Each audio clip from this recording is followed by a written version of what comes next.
नमस्कार बंधुरा चंदनार हिसेले सबाइके स्वागत। आज के आमी शेयर करछि काँचा आम दिए मोरला माछेर भापार এই रेसिपি। এই রেসিপিটা কিন্তু খুব সহজেই বানিয়ে নেওয়া যায় আর গরম ভাতের সাথে কিন্তু দারুণ লাগে। গরমকালে যদি এরকম কাঁচা আম দিয়ে মোরলা মাছের ভাপার রেসিপিটা খাওয়া যায় তাহলে কিন্তু অসাধারণ লাগে। চলুন তাহলে দেখে নেওয়া যাক রেসিপিটা আমি কিভাবে বানিয়ে নিচ্ছি। আর ভালো লাগলে লাইক কমেন্ট শেয়ার করার অনুরোধ রইল। চলুন তাহলে দেখে নেওয়া যাক। কাঁচা আম দিয়ে মোরলা মাছের ভাপার রেসিপির জন্য আমি এখানে 400 গ্রাম মোরলা মাছ নিয়েছি আর মাছগুলোকে ধুয়ে ভালো করে পরিষ্কার করে নিয়েছি। আর 400 গ্রাম মাছের জন্য আমি এখানে একটা আম নিয়েছি। দেখুন এরকম একটা আম নিয়েছি। এবার আমটাকে কেটে নেব। প্রথমে ভালো করে খোসা ছাড়িয়ে আমি এইভাবে পাতলা পাতলা করে কেটে নিয়েছি। এইভাবে পাতলা করে কেটে নিলে ভাপা রেসিপিটা কিন্তু ভালো হবে আর ভালো মতো সেদ্ধ হয়ে যাবে। এছাড়া আমি এখানে নিয়েছি একটা আলুটাকেও আমি আলু ভাজার থেকে একটু মোটা করে এইভাবে লম্বা লম্বা করে কেটে নিয়েছি। একটা মাঝারি সাইজের পেঁয়াজ আমি কুচি করে নিয়েছি।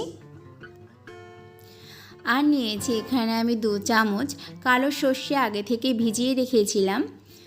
আর এখানে আমি নিয়েছি 5টা পাকা লঙ্কা। আপনাদের কাছে যদি কাঁচা লঙ্কা থাকে তাহলে কাঁচা লঙ্কা দিয়ে সর্ষেটা বেটে নেবে। আমি এখানে 5টা পাকা লঙ্কার সাথে সর্ষেটাকে বেটে নিচ্ছি।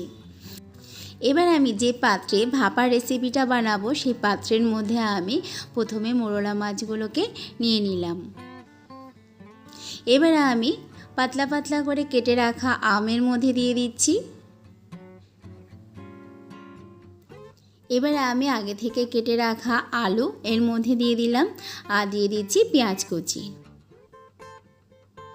এবার আমি যে সর্ষেটা পাকা লঙ্কার সাথে আমি বেটে রেখেছিলাম সেটা এর মধ্যে দিয়ে দিলাম। দিয়ে দিচ্ছি স্বাদ অনুযায়ী নুন। এখানে আমি 2 চামচ নুন দিয়ে দিলাম। 1 চামচ দিয়ে দিচ্ছি হলুদ গুঁড়ো। এবার দিয়ে দিচ্ছি 2 টেবিল চামচ সর্ষের তেল। এই রান্নাটা কিন্তু সর্ষের তেল দিয়েই করতে হবে আর যে কোনো ভাপার রেসিপি কিন্তু সর্ষের তেলেই ভালো হয়। এবার আমি সমস্ত কিছু ভালো করে মাখিয়ে নেব।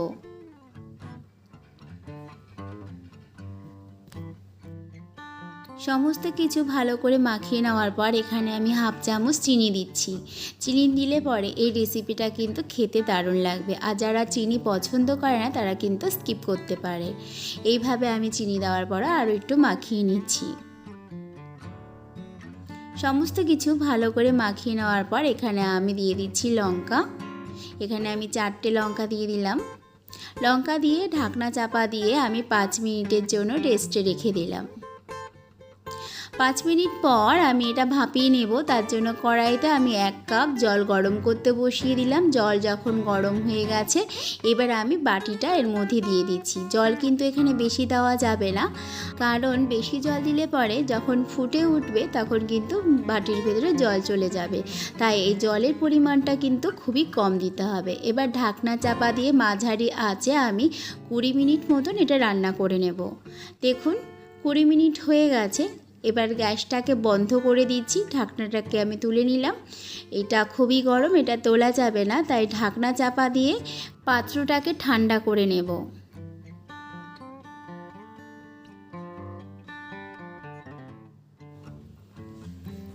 এবার পাত্রটা পুরোপুরি ঠান্ডা হয়ে গেছে। আমি ঢাকনাটা খুলে নিচ্ছি। দেখুন রেসিপিটা কত সুন্দর হয়েছে।